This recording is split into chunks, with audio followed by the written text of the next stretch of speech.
नमस्कार दोस्तों, स्वागत है आप सभी का आपके अपने YouTube चैनल हिम रोजगार मित्रा पे। दोस्तों, जैसे कि आप लोग थंबनेल से देख पा रहे हैं कि आज हम जो है वो सामान्य हिंदी व्याकरण की जो है वो क्लासेस शुरू कर रहे हैं। और इसको जो शुरू करने का लक्ष्य हमारा सिर्फ इतना है कि आजकल जैसे कोई भी एग्ज़ाम हो रहा है, चाहे वो हिमाचल में हो रहा है चाहे इंडिया में हो रहा है। अभी जैसे EMRS के PGT-TC के एग्ज़ाम चले थे, फिर KBS के आएंगे, NBS के एग्ज़ाम आएंगे। फिर हिमाचल प्रदेश में आप देख सकते हैं कि पेपर 1 जो आजकल क्लास 3 और क्लास 2 और क्लास 1 की पोस्टों में होता है, उसमें जो है हिंदी पूछी जाती है। फिर आजकल जैसे TGT के जो कमीशन चल रहा है, उसमें जो है वो हिंदी और इंग्लिश के प्रश्न पूछे जाते हैं। तो इन सभी परीक्षाओं के लिए महत्वपूर्ण हो जाता है हिंदी का अध्ययन करना। तो इसी चीज़ को मद्देनज़र रखते हुए दोस्तों, हम लोग इस चैनल पे हिंदी की जो है वो आज से क्लासेस शुरू करेंगे, ताकि आप लोगों को किसी और सोर्स के लिए भटकना ना पड़े और आपकी तैयारी एक ही तरीके से हो जाए। और एक बात और कहना चाहूँगा दोस्तों कि जो बच्चे जो है वो पटवारी परीक्षा की तैयारी भी कर रहे हैं, उनके लिए भी ये चीज़ जो है वो काफ़ी इम्पोर्टेंट हो जाती है। आगे हिमाचल में आने वाले किसी भी एग्ज़ाम के लिए हिंदी तो वैसे भी इम्पोर्टेंट है। तो आज हम जो है वो बेसिक सा पढ़ेंगे। आपने थंबनेल देख लिया होगा, जिसमें हमने जो टॉपिक आज चुना है वो है वर्ण विचार। वर्ण विचार की बात तो हम करेंगे, लेकिन उससे पहले हम जान लेते हैं कि भाषा, सबसे पहले भाषा क्या चीज़ है। दोस्तों, भाषा क्या चीज़ है, जैसे अभी मैं आपसे कुछ कह रहा हूँ और आप मेरी बात सुन पा रहे हैं, तो ये आप क्यों सुन पा रहे हैं? क्योंकि हमारे बीच में और आप में जो कनेक्शन का माध्यम है, बातचीत का माध्यम है, वो ऐसा माध्यम है जिसे आप भी समझ पा रहे हैं और मैं भी समझा पा रहा हूँ। तो वो माध्यम जो है दोस्तों, वो भाषा कहलाता है। भाषा दोस्तों, जैसे कि हिंदी में हमारे काफ़ी जो प्रसिद्ध जो विज्ञानविद हुए हैं, जिन्होंने हिंदी साहित्य, हिंदी व्याकरण के लिए काफ़ी काम किया है, उनमें एक जो है डॉक्टर सुंदरदास जी आते हैं। डॉक्टर श्याम सुंदर दास। डॉक्टर श्याम सुंदर दास का कहना है किस चीज़ के बारे में? भाषा की डेफिनेशन के बारे में। डॉक्टर श्याम सुंदर दास भाषा की डेफिनेशन के बारे में कहते हैं कि मनुष्य और मनुष्य के बीच में, मनुष्य और मनुष्य के बीच में वस्तुओं के विषय में अपनी इच्छा को आदान प्रदान करने के लिए जिन ध्वनि संकेतों का यूज़ होता है, प्रयोग होता है, उसे भाषा कहते हैं। और डॉक्टर बाबूलाल सक्सेना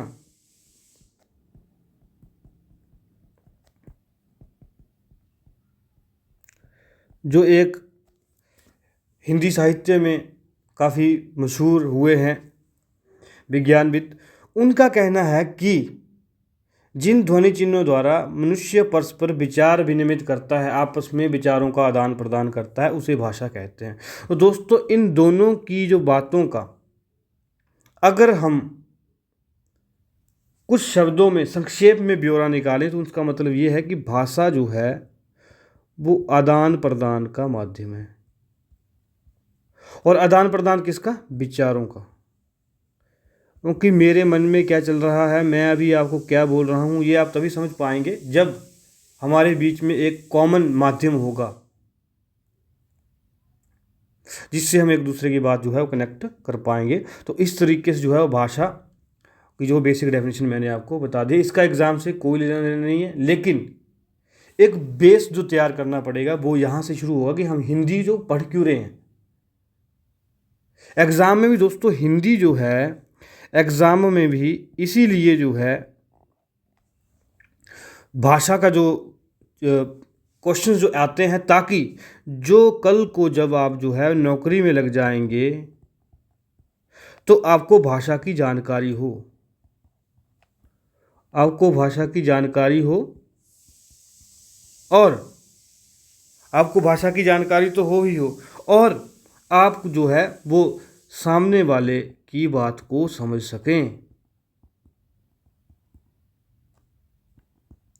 इसीलिए जो है वो भाषा जो है हर पेपर में आजकल जो है वो इसके प्रश्न जो है वो आ रहे हैं, ताकि कल को जब आप जो है वो सरकारी किसी जो है वो नौकरी पेशे में आ जाते हैं तो आपके सामने जो ग्राहक आएगा, जो कॉमन मैन जो है वो सामान्य व्यक्ति आएगा, वो आप उसकी बात समझ सके और वो आपकी बात समझ सके। लेकिन दोस्तों, भाषा तो हमने और आपने आपस में बात कर ली, जैसे आप मेरी बात समझ पा रहे हैं, लेकिन अब जब मैं इसको लिख रहा हूं,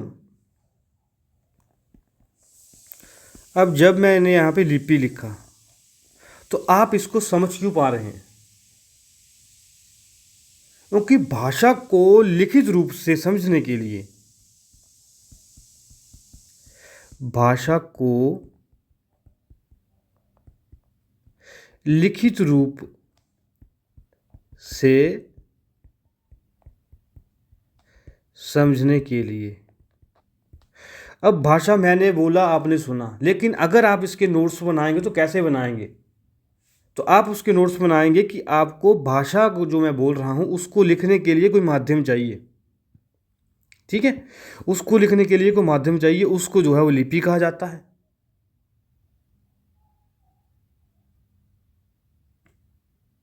ठीक है, तो भाषा को लिखित रूप के लिए जिन चिन्हों का प्रयोग किया जाता है उसे लिपि कहते हैं। मैंने आपको सिंपल शब्दों में ये इसकी डेफिनेशन बता दी।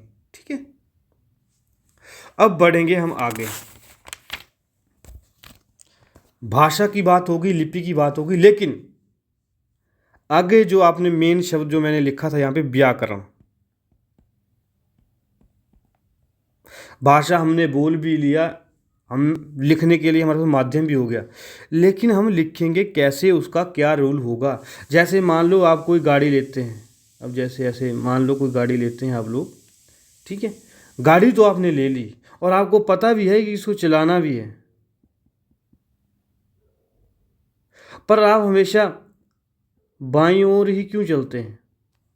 भारतवर्ष में आप बाईं ओर क्यों नहीं चलते हैं, दाईं ओर क्यों नहीं चलते हैं?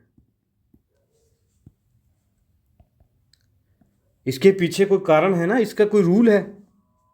तो वही जो रूल है वो जो है वो व्याकरण दर्शाता है।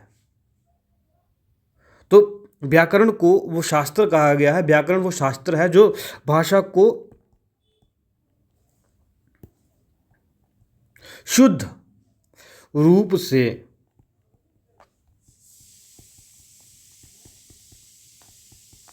बोलना, लिखना व पढ़ना सिखाता है। ठीक है, तो दोस्तों हमने जो है वो सिंपल बेसिक डेफिनेशन पढ़ी, ताकि जो है वो आपका बेस इकट्ठा हो जाए कि भाषा को, भाषा है क्या, लिपि क्या है, व्याकरण क्या है। तो इस तरीके से आप समझिए कि जब हम विचारों का आदान प्रदान करते हैं तो उसके लिए जो है भाषा का प्रयोग होता है, लिपि जो लिखने के लिए प्रयोग होती है, रूल होते हैं जिससे हम भाषा को लिख सकते हैं, और व्याकरण जो है वो शुद्ध रूप से लिखना, बोलना, पढ़ना सब कुछ सिखाता है। ठीक है, यहाँ तक बात क्लियर है आपको? अब बढ़ेंगे आगे, जो हमारा आज का टॉपिक है वर्ण विचार। ठीक है, अब दोस्तों जब हम जो है वो हिंदी वर्णमाला की बात करते हैं, वर्णमाला आप समझ रहे हैं, अल्फ़ाबेट बोलते हैं इसको इंग्लिश में, अक्षर। ठीक है, तो उसमें जो टोटल जो है वो 52, जिसको बोलते हैं 52, ठीक है, वर्ण है,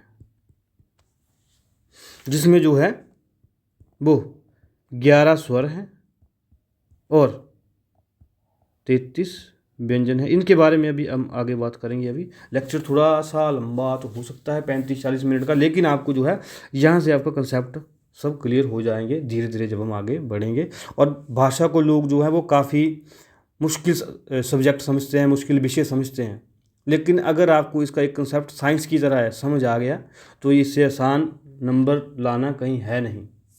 तो ये आपने ध्यान में रखना है। तो दोस्तों जैसे आपने देखा कि यहाँ भी वर्ण लिखा हुआ है और यहाँ भी वर्ण लिखा हुआ है, तो ये वर्ण चीज़ क्या है? सबसे पहले तो आपको ये पता होना चाहिए कि वर्ण क्या चीज़ है। तो दोस्तों यहाँ पे हम बात करेंगे वर्ण की, ठीक है। एक होता है वर्ण, एक होता है अक्षर। अब अगर हम सामान्य भाषा की बात करें तो हम जो है वर्ण और अक्षर दोनों को जो है एक दूसरे के पूरकों के रूप में याद कर लेते हैं, मतलब दोनों शब्दों को हम जो है वो सेम बोल देते हैं। लेकिन इन दोनों में भी अंतर है भाषा के आधार पर। क्या अंतर है? कि वर्ण जो है ये न्यूनतम इकाई है भाषा की,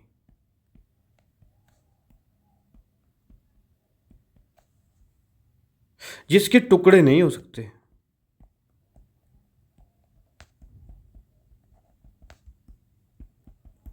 जिसके टुकड़े नहीं हो सकते हैं, ठीक है। जैसे कि उदाहरण के तौर पर हम लें, उदाहरण क्यों लिखूंगा मैं यहाँ पे, उदाहरण के तौर पर अगर हम लें तो हमारे पास आएगा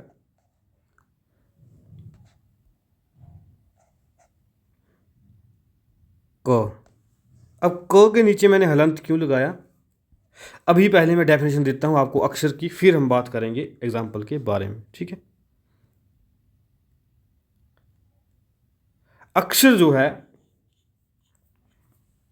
जिसका उच्चारण एक बार में हो सके उसे जो है अक्षर कहा जाता है। अक्षर ऐसी चीज है जिसका उच्चारण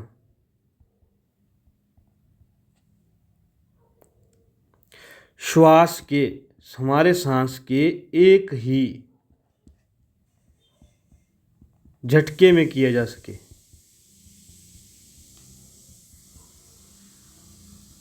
उसे जो है वो अक्षर कहते हैं। ये जो है वो स्वर व व्यंजन से मिलकर बनता है, ठीक है। ये आपको नोट्स बना सकते हैं। मुझे तो यही कहना है कि अगर आपको अच्छे से तैयारी करनी है एग्ज़ाम की तो आपको जो है वो इसके नोट्स ज़रूर बनाने चाहिए, या आपने ध्यान में रखना है। अब आते हैं हम एग्जाम्पल की तरफ। अब दोस्तों जैसे हम सामान्य भाषा में हम लिखते हैं, अब ब्लैक दूंगा, क, ठीक है। तो क एक अक्षर है,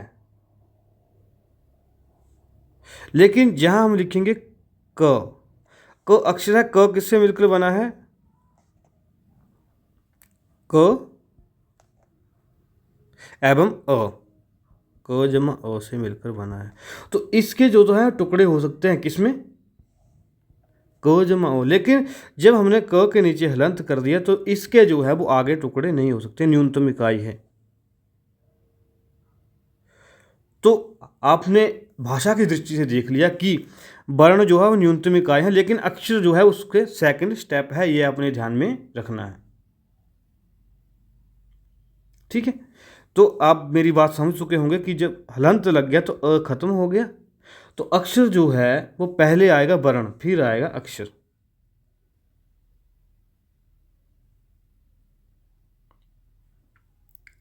और जो वर्ण है ये भाषा की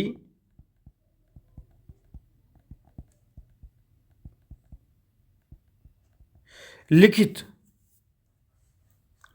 न्यूनतम इकाई है,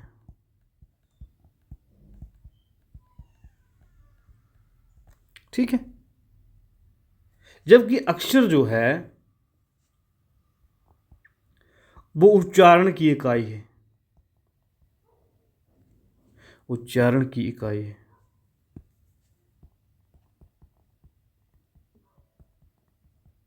ठीक है।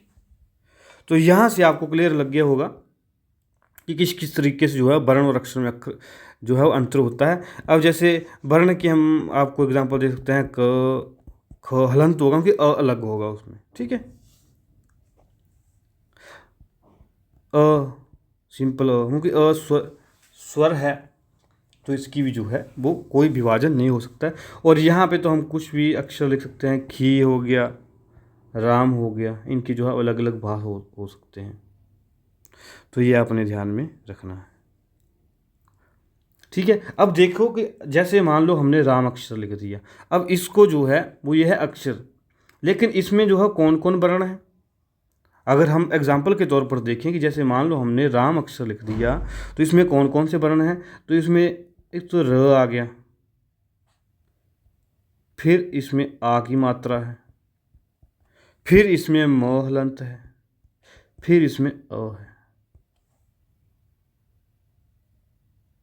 तो ये जो है, जब ये चारों अक्षर यहाँ आएंगे तो ये वर्ण कहलाएंगे, जब ये मिल गए तो ये अक्षर बन गया। अब आप खुद देखो कि अगर हमने र बोलना है मुंह से, तो हम र हलंत थोड़ी बोलते हैं, हम बोलते हैं र। तो इसलिए कहा गया है कि अक्षर जो है वो उच्चारण की इकाई है, लेकिन लिखने की न्यूनतम इकाई जो है वो वर्ण है। तो ये विभाजन था दोनों में। अभी हम करेंगे बात हिंदी वर्णमाला की। ठीक है, हिंदी वर्णमाला की दोस्तों जब हम बात करते हैं तो हिंदी वर्णमाला में हमारे पास, मैंने आपको पहले भी बताया था कि 52 जो वर्ण है, जिसमें 11 स्वर है और 33 जो है वो व्यंजन है। ये आपने ध्यान में रखना है। अभी जो है वो हम वर्णमाला को ही लिख कर देखेंगे।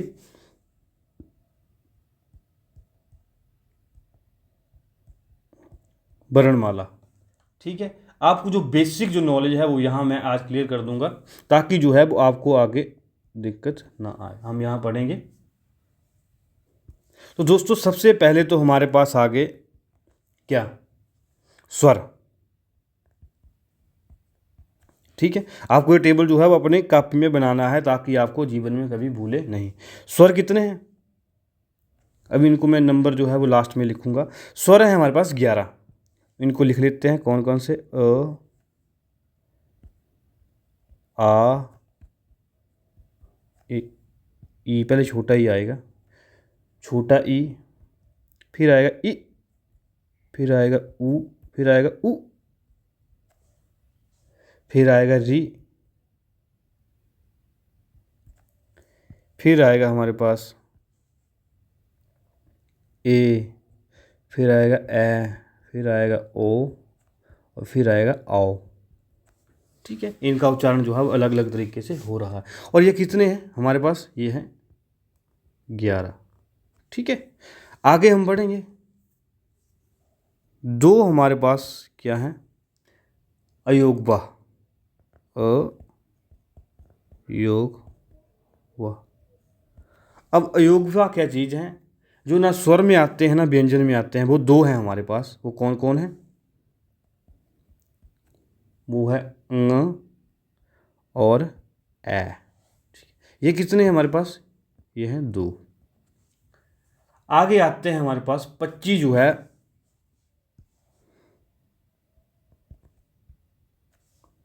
25 हमारे पास स्पर्श व्यंजन है। स्पर्श व्यंजन, स्पर्श व्यंजन कितने हैं, 25 हैं। ये क्या है, क वर्ग है, क, ख, ग, घ, ङ,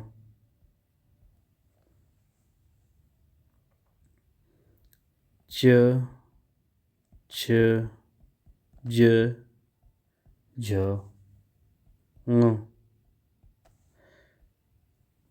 ट, ठ, ड, ढ, ण। ठीक है, आगे आएगा त, थ, द, ध, न। आगे आएगा प, फ, ब, भ, म। ये कितने बन गए, 5 5 25। तो ये 25 है। स्पर्श व्यंजन कितने हैं, 25 है। अभी इनकी डेफिनेशन आगे कराएंगे, सिर्फ मैं आपको वर्णमाला के भेद अभी लिख के जो है वो बता रहा हूँ, ये आपने ध्यान में रखना है। ठीक है, तो ये हो गए। और दोस्तों अभी मैं आपको एक बात क्लियर कर दूं कि कल को जो है इसको बोलते हैं क वर्ग, इसको बोलते हैं च वर्ग, इसको बोलते हैं ट वर्ग, इसको बोलते हैं त वर्ग, वर्ण नहीं त वर्ग। और इसको बोलते हैं प वर्ग। आगे ग्रामर में जब भी जो है मेरे द्वारा या आपके द्वारा जो है क वर्ग की बात की जाएगी या किसी भी वर्ग की बात की जाए तो क वर्ग में ये पांचों अक्षर आएंगे। क वर्ग का मतलब है क से शुरू होने वाले अगले 5 अक्षर, यह आपने ध्यान में रखना है। च वर्ग से शुरू होने वाले अगले 4-5 अक्षर, ट ये त वर्ग ये प वर्ग ये आपने ध्यान में रखना है। तो 25 हमारे पास जो है वो स्पर्श व्यंजन हो जाते हैं। आगे हमारे पास 4 आते हैं क्या, अंतस्थ व्यंजन। अंतस्थ व्यंजन, ठीक है। ये कौन कौन से हैं? ये हैं य, र, ल और वो। ये न स्वर में आते हैं ना व्यंजन में, इसलिए इनको अंतस्थ कहा जाता है, दोनों के बीच में होते हैं। अब इनकी डेफिनेशन हम आगे करेंगे। तो ये होते हैं 4, ठीक है। अगला हमारे पास आ गया ऊष्म व्यंजन, जिनको बोलते हुए मुंह से जो है वो गर्म हवा निकले, उसको जो है वो ऊष्म व्यंजन कहते हैं। ये कौन कौन से हैं? अब जैसे बोलेंगे हम श, श, तो ऐसा अपने आप मुंह के आगे हाथ लगा के देख सकते हैं कि जब इनको बोलते हैं तो मुंह से जो है या नाक से जो है वो गर्म हवा, श्वास जो है वो बाहर आती है, इसलिए इनको जो है ऊष्म व्यंजन कहा जाता है। ये भी कितने हैं? 4। अब बढ़ेंगे आगे।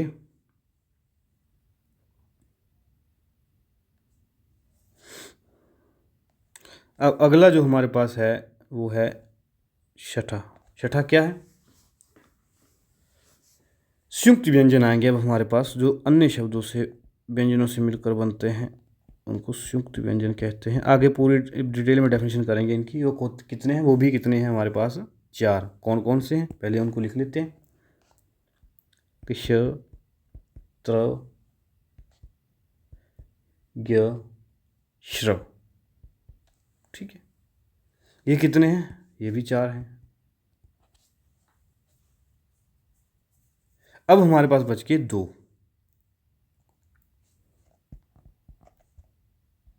इनको बोलते हैं द्विगुणित। ये कितने हैं हमारे पास? 2। कौन कौन से? ड और ढ, ठीक है। ये कितने हैं हमारे पास? 2। अब जब आप इनका जोड़ करेंगे तो आप क्या पाएंगे? 11 से 2 13 और 25 हो गए 38, 38, 4 42, 4 46, 50, 2 52। तो हिंदी वर्णमाला के दोस्तों ये भेद है। तो ये आपने ध्यान में रखना है कि हिंदी वर्णमाला के क्या भेद हैं। स्वर, योगवा, स्पर्श व्यंजन, अंतस्थ व्यंजन, ऊष्म व्यंजन, संयुक्त व्यंजन और द्विगुणित। तो ये जो वो है 52 शब्दों की जो वर्णमाला है हिंदी की, उसमें जो है वो कुल 52 वर्ण है, जिसमें 11 स्वर हैं और 33 व्यंजन हैं, ठीक है। और बाकी जो है उसमें जो है वो अन्य जो मैंने आपको लिखवाए वो शब्द हैं, ये आपने ध्यान में रखना है। तो यहाँ तक क्लियर है सभी को? अब हम बात करेंगे कि ये होगी वर्णमाला की बात। वर्णमाला में इससे ज़्यादा आपको कुछ नहीं पढ़ना है। अब हम करेंगे स्वर और व्यंजन के बारे में बात, जहाँ से वर्ण जो विचार है वो शुरू होता है। तो वर्ण के 2 भेद होते हैं। अब हम बात करेंगे वर्ण, ठीक है। और वर्ण मैंने क्या बताया आपको? न्यूनतम ध्वनि, ठीक है, जिसको हम जो है वो लिख सकते हैं। ये आपने ध्यान में रखना है। तो वर्ण के दोस्तों कितने भेद हैं?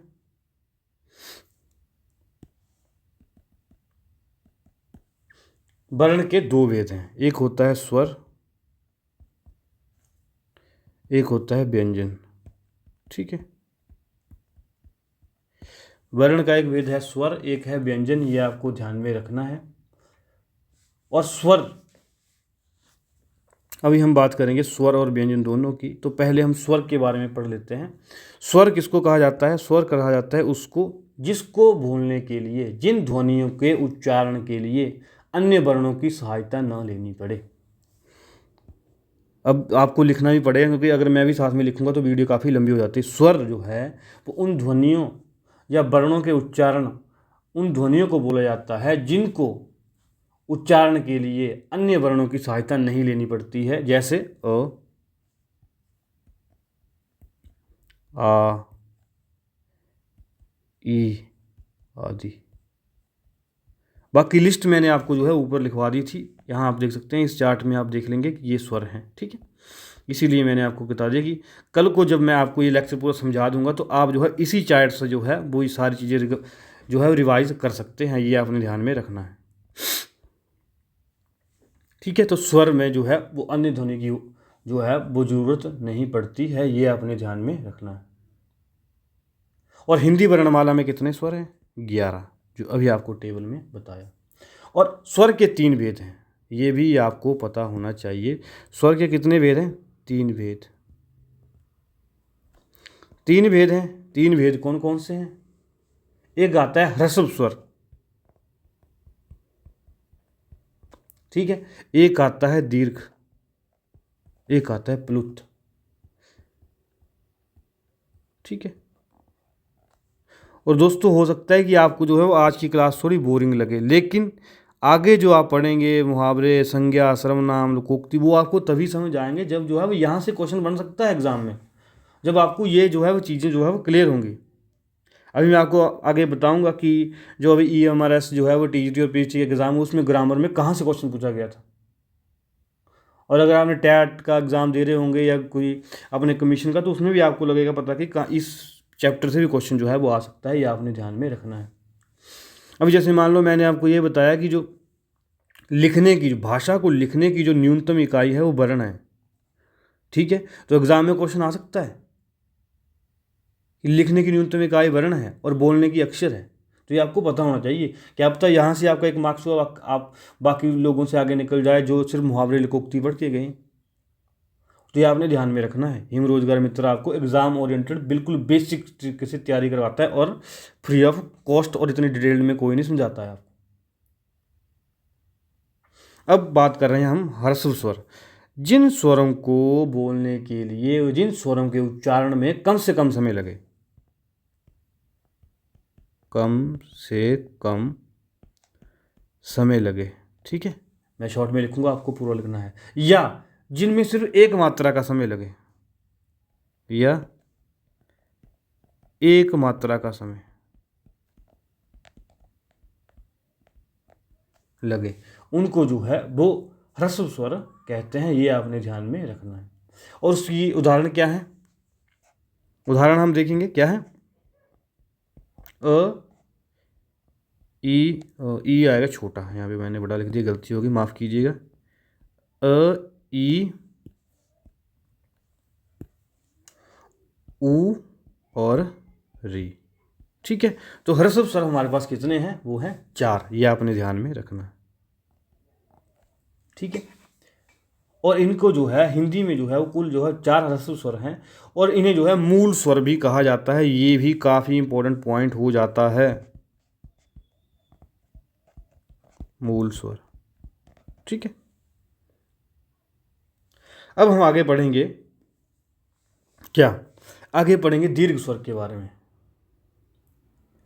जिन स्वरों के उच्चारण में ह्रस्व स्वर से, इनसे जो है वो दुगना समय लगे,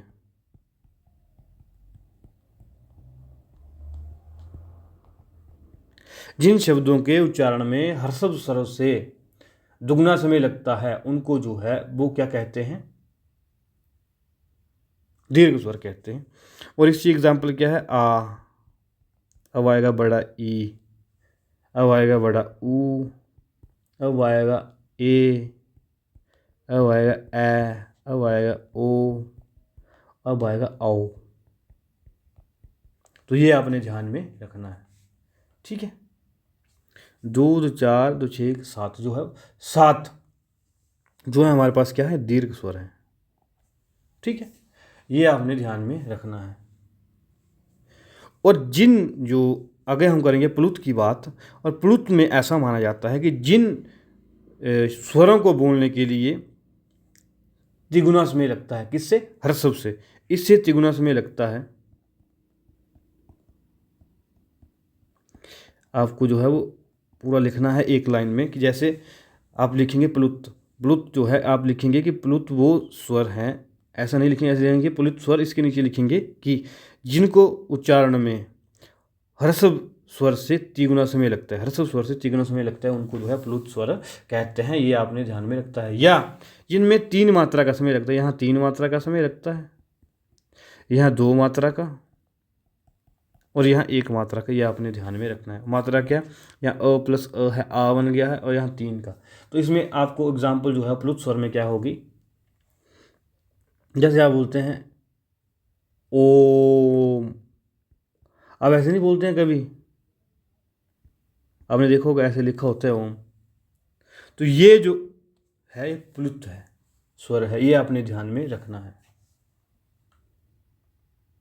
ठीक है दोस्तों, तो यहाँ तक जो है वो अभी मैं आपको एक टेबल के रूप में अगर समझाऊं, अगले पेज पे समझाता हूँ कि स्वर की अगले हमने बात की।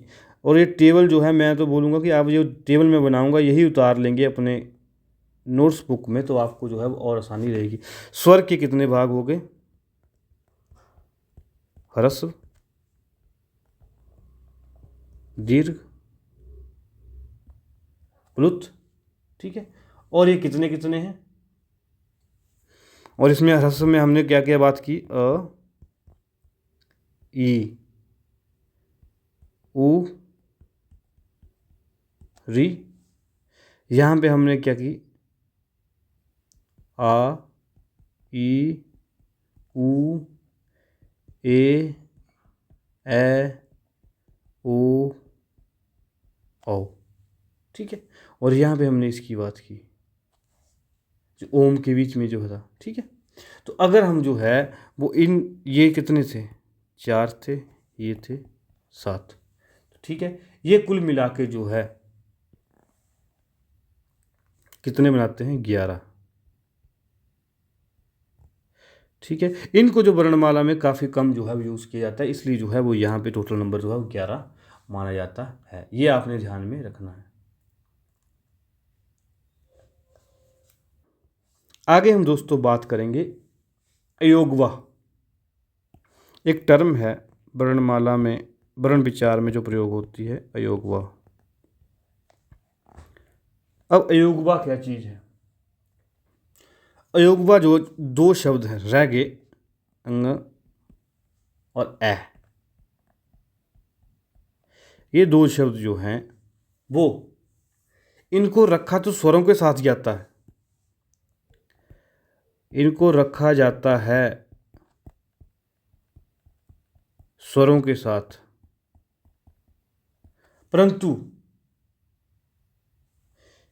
परंतु स्वतंत्र गति नहीं है इनकी, स्वतंत्र गति नहीं है। अब जैसे अ के ऊपर बिंदी लगी है तो तो अगर अ के ऊपर बिंदी नहीं है तो अ बोले जाएंगे, अगर बिंदी लगे तो अंग हो गया ना वो। और इसकी स्वतंत्र गति नहीं है, इसको किसी का सहारा लेना पड़ रहा है, इसलिए इन्हें स्वर नहीं माना जाता है। तो इसलिए स्वर तो हो नहीं सकते क्योंकि इनको किसी का सहारा लेना पड़ रहा है, परंतु इनको स्वरों के साथ यूज किया जाता है। जैसे अ के ऊपर बिंदी है तो स्वरों के साथ प्रयोग किया जाता है, इसलिए इसको व्यंजन भी नहीं मान सकते। आपको मेरी बात समझ आ रही होगी कि हमने पहले कहा था कि जो स्वर हैं वो इंडिपेंडेंट हैं, उनको किसी की जो है जरूरत नहीं पड़ती है। और जो व्यंजन है इनको जो है वो स्वरों के साथ, इनको जो है अंग, बिंदी और ये जो विसर्ग है इसको जो है वो किसी अन्य स्वर के साथ प्रयुक्त किया जाता है, तो ये फिर व्यंजन भी नहीं है। तो फिर इन दोनों के लिए अलग श्रेणी जो थी, तो इसलिए इनको जो है अयोगवाह कहा गया।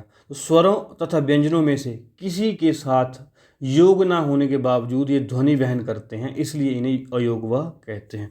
तो ये आपने ध्यान में रखना है कि अंग और ए को योगवाह क्यों कहते हैं, अयोगवाह क्यों कहते हैं, क्योंकि स्वरों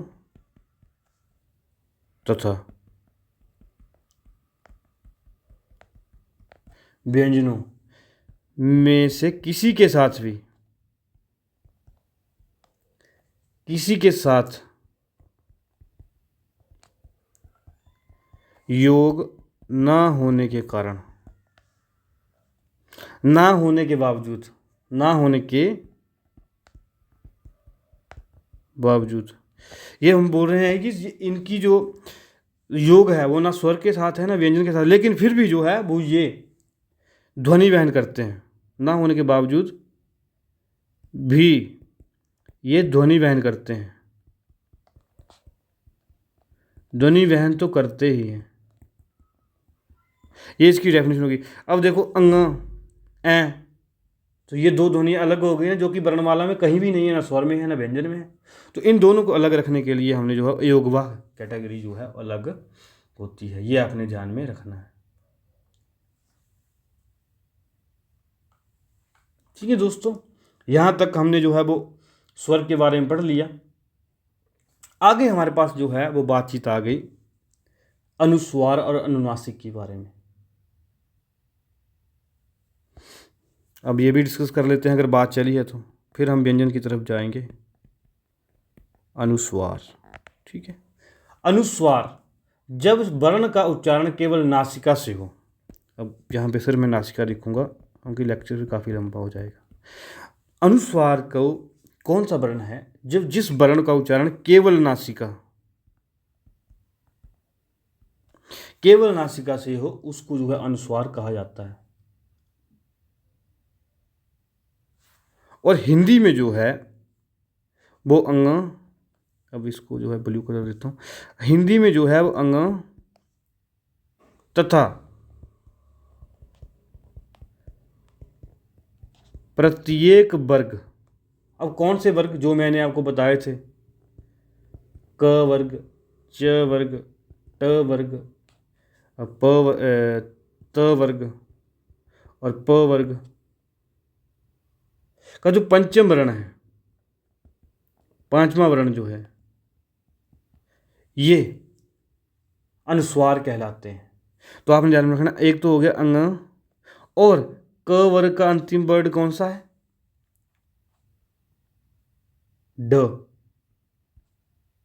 और ड, ये आ गया अंग, ये आ गया न, ये आ गया न, ये आ गया म, ये इस वर्ग का अंतिम शब्द है, ये इस वर्ग का, ये इस वर्ग का, ये इस वर्ग का। तो ये पांच और ये अंग मिला के जो है वो अनुस्वार कहलाते हैं। जैसे हम बोलते हैं पंख, तो ये अनुस्वार का यूज़ आप देख सकते हैं, पंख में अनुस्वार का यूज़ है, ये आपने ध्यान में रखना है। अब पंख जब आप बोलेंगे पंख तो आपको नाक से जो है आवाज़ सुनती लगेगी, जैसे गंगा गंगा गंगा, अंक अंक, तो नाक से जो है आवाज़ सुनने को मिलती है, ये आपने ध्यान में रखना है। अब आता है अनुनासिक।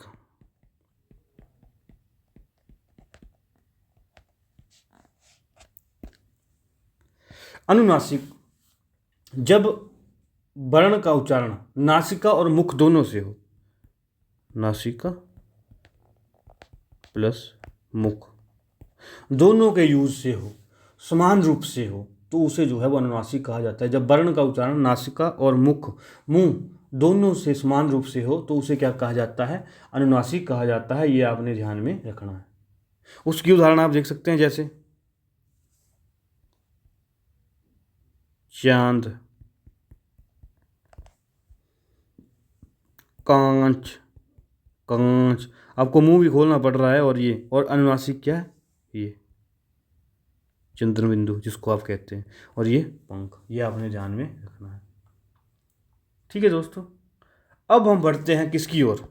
अब ये तो होगी स्वर और बाकी जो बातें, अब हम बढ़ेंगे व्यंजन की ओर। अगले पेज पे चलते हैं।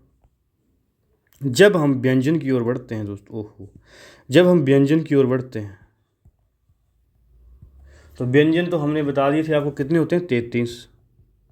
ठीक है, जब हम व्यंजन की ओर बढ़ते हैं तो व्यंजन कितने प्रकार के हैं यहाँ भी बात कर देंगे। स्पर्श, अंतस्थ और उष्म। ठीक है, ये तीन प्रकार के जो व्यंजन हमारे पास जो है वो हिंदी वर्णमाला में बताए जाते हैं। स्पर्श व्यंजन किसको कहते हैं? जिन व्यंजन वर्णों के उच्चारण में श्वास वायु मुख के अलग अलग भागों से स्पर्श होती है। आपको स्पर्श का, जब किसी का उच्चारण करते समय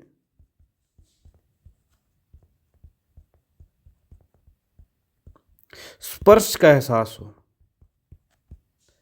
स्पर्श का एहसास हो, तो उनको जो है वो स्वर्ण स्पर्श व्यंजन जो है वो कहा जाता है, जिनकी संख्या जो कुल है 25 है।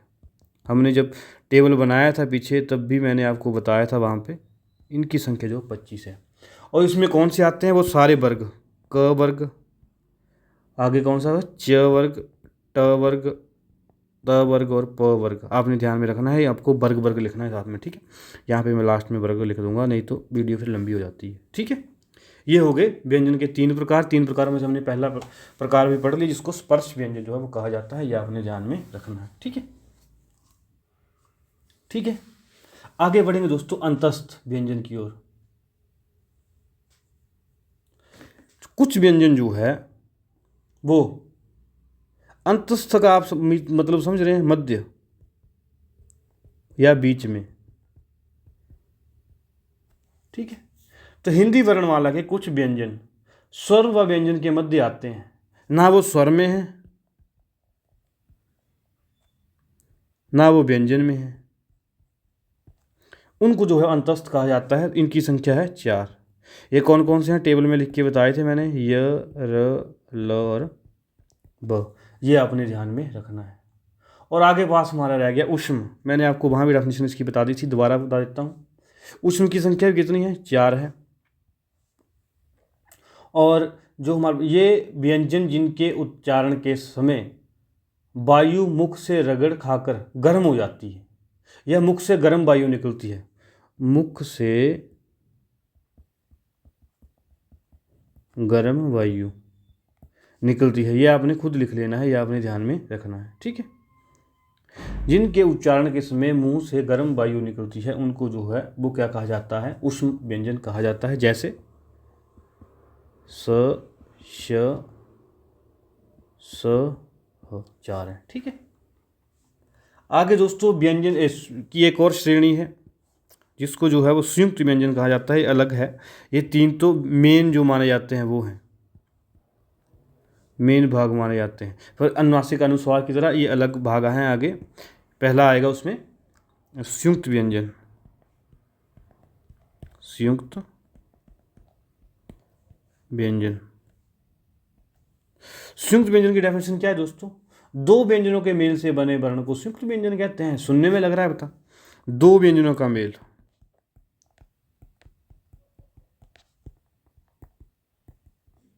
दो व्यंजनों के मेल से बने वर्ण को संयुक्त व्यंजन कहते हैं। इनकी संख्या कितनी है? 4 है। और कौन कौन सी है? एक तो है हमारे पास कश, कश। अब जब आप बोल रहे हैं तो अब भी आप खुद बोलेंगे, जब आप मेरी वीडियो देखें जब खुद बोल के देखेंगे कश, तो आपको लग रहा है पता, इसमें जो है वो क और श की ध्वनि जो है वो आपको सुनाई दे रही है। फिर आएगा त्र। त्र में जो आपको, जब आप बोलेंगे तो आपको पता लग रहा है त और र की ध्वनि सुनाई दे रही है। जब आप बोलेंगे य,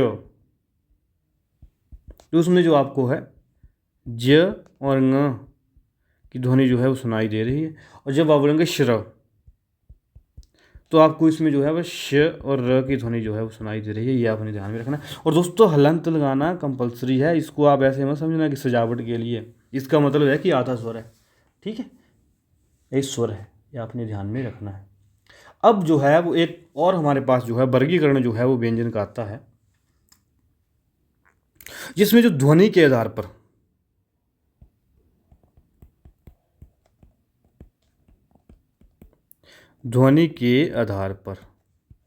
व्यंजनों के जो है 2 प्रकार बताए गए हैं। एक है अल्प प्राण, एक है महाप्राण, ठीक है। अल्प प्राण, अल्प का जो, अगर आपको हिंदी मतलब पता होगा, जिनको बोलने में जो है, जिनके व्यंजनों के उच्चारण के समय कम श्वास वायु बाहर आती है, कम श्वास वायु बाहर आती है, उनको जो है वो क्या कहा जाता है? अल्प प्राण कहा जाता है। मैंने आपको पीछे ही बताया था कि प्रत्येक वर्ग का जो है वो, अब आपको आगे बताएंगे हम। जैसे इसमें जो है अल्प प्राण किसको कहा जाता है? हर वर्ग का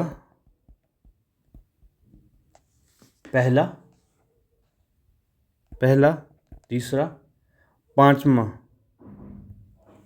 वर्ण और अंतस्थ व्यंजन प्लस अंतस्थ व्यंजन। अंतस्थ व्यंजन हमने अभी आपको ऊपर बताया, ये देख सकते हैं आप, ये चार जो है ये लव, और साथ में जो है वो हर वर्ग का पहला तीसरा और पांचवा वर्ण जो है। अब जैसे पहला तीसरा पांचवा वर्ण कैसे? जैसे मान लो क वर्ग की बात हम कर रहे हैं, क वर्ग की हम बात करें तो क वर्ग में पहला क्या होता है? क, तीसरा होता है ग, और पांचवा होता है अड़। ठीक है, तो ये जो है वो अल्प प्राण में आते हैं। ऐसे ही हम जो है वो च वर्ग के लिए च वर्ग के लिए लिखते हैं, ट वर्ग के लिए, प वर्ग के लिए और त वर्ग के लिए। तो इनका जो पहला तीसरा और पांचवा वर्ण जो है वो क्या होगा? अल्प प्राण होगा। ये आपने ध्यान में रखना। ठीक है दोस्तों, आगे हमारे पास बात आती है महाप्राण की। महाप्राण जिन व्यंजनों के उच्चारण में श्वास वायु अल्प प्राण की तुलना में ज़्यादा बाहर आती है, अधिक बाहर आती है, अधिक। अब मैं यहाँ पे अधिक ही लिखूंगा, बाकी आप जो मेरी बात सुन के समझ चुके होंगे कि जिन व्यंजनों के उच्चारण में श्वास वायु अल्प प्राण की तुलना में अधिक बाहर निकलती है उसे महाप्राण कहा जाता है। अब जो वर्ग बच गए, एक के बाद दो बच गया, चार बच गया। अब देख सकते हैं आप यहाँ पे हर वर्ग का कितना? दूसरा और चौथा, प्लस उष्म व्यंजन जिसमें गर्म हवा आती है बाहर। ठीक है, ये जो है वो क्या कहलाते हैं? महाप्राण कहलाते हैं। ये आपने ध्यान में रखना है। यहाँ हमने एग्जांपल ली थी कवर की, यहीं भी कवर की लेते हैं, आपको ज़्यादा समझ आएगा। अब क वर्ग में महाप्राण कौन कौन से हो गए? दूसरा कौन सा होता है? ख, तीसरा होता है घ। जब आप खुद बोल रहे हैं, जैसे क बोल रहे हैं, क खत्म हो गया, ख ज़्यादा श्वास बाहर आती है, तो इस तरीके से जो है वो वैसे ही हर वर्ग के बारे में आप जो है वो यहाँ पे लिख सकते हैं। क के बाद च वर्ग आता है, फिर ट वर्ग, फिर प वर्ग, फिर त वर्ग। ये आपने ध्यान में रखना है। और उष्म व्यंजन तो हमने आपको ऊपर बता ही दिए। ठीक है, इस तरीके से दोस्तों जो है वो ये हमारे पास जो है वो वर्ण विचार की जो सिंपल जो आपको हमने वो एक इंट्रोडक्शन सी करवानी थी आपको। थोड़ा सा जो है वो मुझे लगता है कि थोड़ा सा टफ लग सकता है, लेकिन अगर आप ये समझ गए तो बाकी भी आप जो है वो चीज़ें समझ जाएंगे। और एक बात जो है इसमें रह गई दोस्तों, एक बात जो रह गई वो उच्चारण के स्थान पर वर्ण के भेद या वर्णों का उच्चारण स्थान क्या होगा। इन दोनों को जो है वो क्वेश्चन जो है वो इस साल जो है वो किस में पूछा गया था? अभी जो एग्ज़ाम हुए हमारे ये EMRS PGT और DST, उसमें जो है वो ये पूछा गया था। उम्मीद कर रहा हूँ आप जो है वो हिम रोजगार मित्र चैनल पे अभी बोर नहीं हो रहे होंगे, क्योंकि अगर अब ज़्यादा ज्ञान तो क्या ही देना, आप भी सब समझ आ रहे हैं कि जीवन में कुछ हासिल करना है ना तो दोस्तों त्याग तो करना ही पड़ेगा। अगर हासिल करना है तो त्याग तो करना ही पड़ेगा। हासिल करना है तो त्याग करना पड़ेगा किस चीज़ का, चाहे वो आप अभी जो है वो फ़ोन में इंस्टाग्राम चलाना चाहते थे या किसी अपने मित्र से बात करना चाहते थे, त्याग करना पड़ेगा। आपके जो है वो कोई भी और एक्टिविटी है उसको छोड़ के आप पढ़ाई कर रहे हैं, तो ये कहीं ना कहीं आपका जो एक कदम है किसकी तरफ है? आपकी मंजिल हासिल करने की तरफ है। ये आपने ध्यान में रखना है। अब ज़्यादा फिलॉसफी की बातें तो मैं करता नहीं हूँ, मैं बातें करता हूँ सीधी। तो अब हम बात कर रहे हैं उच्चारण स्थान की। उच्चारण स्थान की जब हम बातें करेंगे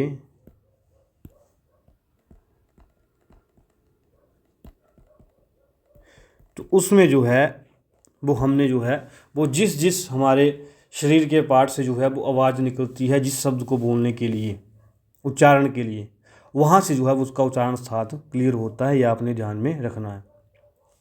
अब जैसे हम जो है उच्चारण स्थान पहले मैं लिख दूंगा पहले आएगा कंठ, फिर आएगा तालु,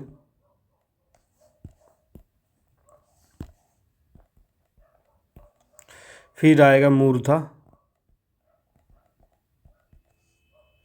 फिर आएगा दंत, फिर आएगा ओष्ठ।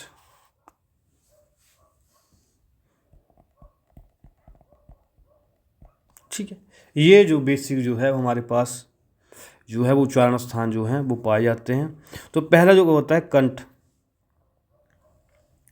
अब आपको मैं संस्कृत में, जो हम स्कूल में पढ़ते थे तो हमारे सर हमें याद करवाते थे कैसे, अकुह, अभी मैं लिख दूंगा, आपको ट्रिक बता रहा हूँ, अकुह विसर्गाणाम कंठ, कंठ लिखना था। ठीक है, अकुह विसर्गाणाम कंठ। तो इसमें आप देख सकते हैं दोस्तों कि अब मैं आपको समझाऊंगा कैसे एक तो आ गया हमारे पास आ। ठीक है, जो इसमें जो है वो जिनका उच्चारण स्थान किसका होगा, कंठ होगा, आ और आ। ठीक है, ये आ गया आ। फिर आ गया क, एक आ गया अ से हो गया आ। फिर आ गया कु, जिसकी नीचे ऊ की मात्रा लगी होगी, छोटे ऊ की, वो जो है उसका क वर्ग आ जाएगा पूरा। ठीक है, विसर्गा नाम, जिसमें विसर्ग लगेगी।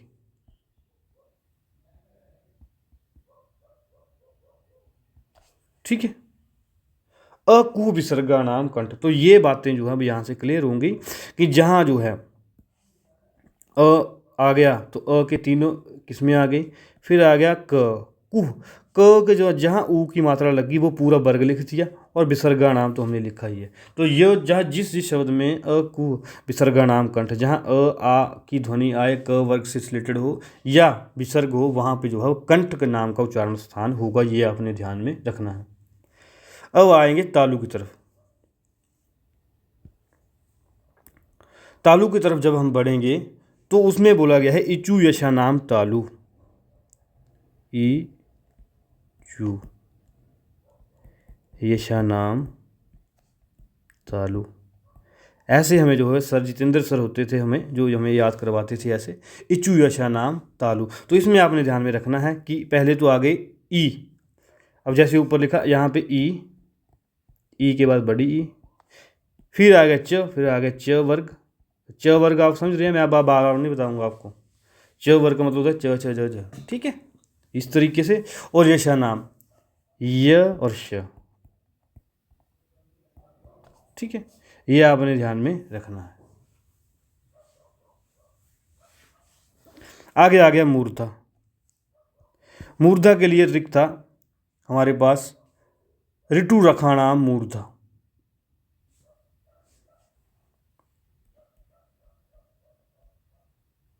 ऋतु रखाणाम मूर्धा,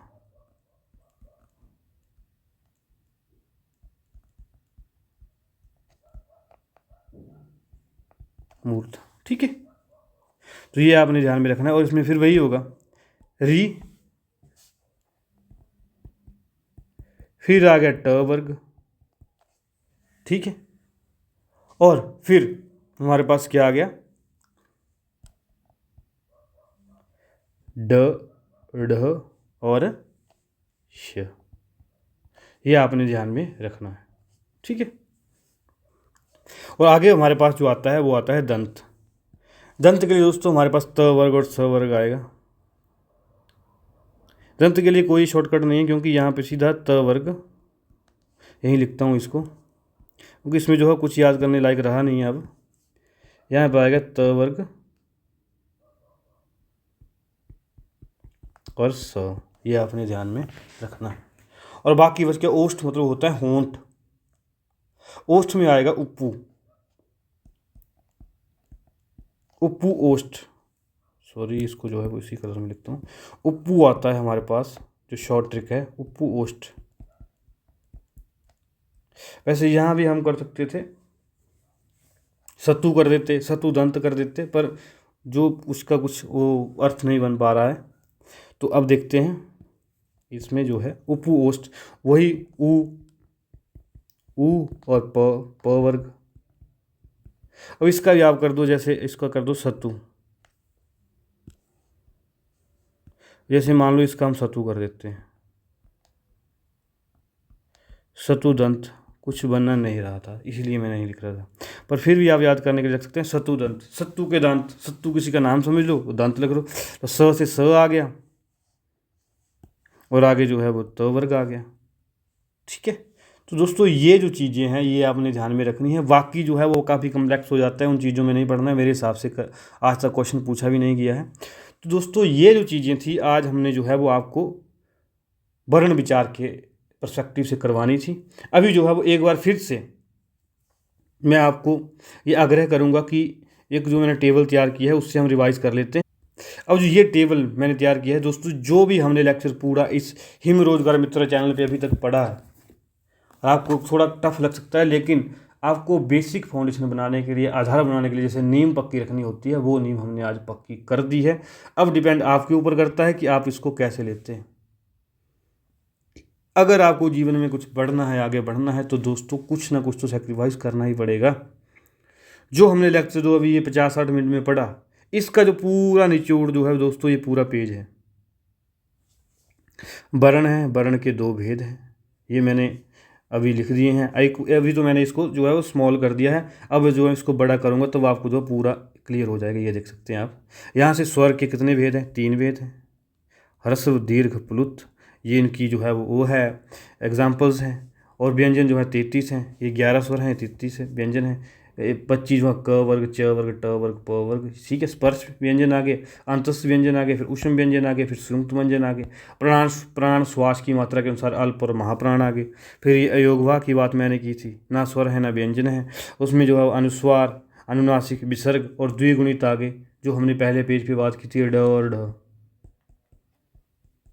तो ये चीज़ें जो है वो आपने ध्यान में रखनी है दोस्तों। उम्मीद कर रहा हूँ कि जब आप पूरा लेक्चर देखेंगे तो इसी एक ही पेज से जो है आपका पूरा लेक्चर जो है वो रिवाइज हो जाएगा।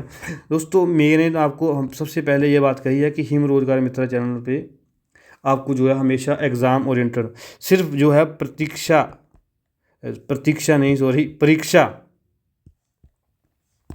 परीक्षा से संबंधित जो है वो चर्चा होती है, परीक्षा संबंधित ही यहाँ पे जो है वो आपको पढ़ाया जाता है, और बिना किसी ऐड के और बिना किसी जो है वो ज़्यादा मोटिवेशन के आपको जो है वो विषय से भटकाया जाता है। बस सिर्फ आपसे एक ही डिमांड है कि आप जो है आंखें बंद करके समय निकाल के इसको जो है पूरा सुने और इसके नोट्स तैयार करें। ठीक है, जो हमने जो है वो 50 मिनट में 55 मिनट में सारा जो पढ़ा है, इसके नोट्स जो है वो दो पेज के ऊपर नहीं है, 2 पेज भी नहीं है, मैं तो बोलूँगा एक ही पेज है जो ये बना है लास्ट में। ठीक है, इसी तरीके से जो है वो हम बाकी भी आगे जो है हिंदी के बारे में पढ़ेंगे, जो जो हमें पढ़ने लायक चीज़ें लगेंगी और जो लगता है कि एग्ज़ाम से जो है रिलेटेड हैं वही हम चीज़ें जो हैं वो पढ़ेंगे। तो दोस्तों हिम रोजगार मित्र चैनल पे अगर आपको जो है वो हमारे एफर्ट्स जो हैं वो लगते हैं कि आपके लिए फ़ायदेमंद है, तो आप हमें जो है वो लाइक कमेंट शेयर कर सकते हैं। इंस्टाग्राम, फेसबुक, टेलीग्राम पे हमें जो है वो ज्वाइन कर सकते हैं, ताकि आपको जो है अन्य वीडियोज़ की नोटिफिकेशन भी मिलती रही और जो हमारी लेक्चर की PDF है वो भी मिलती रहे। ज़्यादा समय न लेते हुए धन्यवाद, मिलेंगे कल नए सेशन में, तब तक धन्यवाद।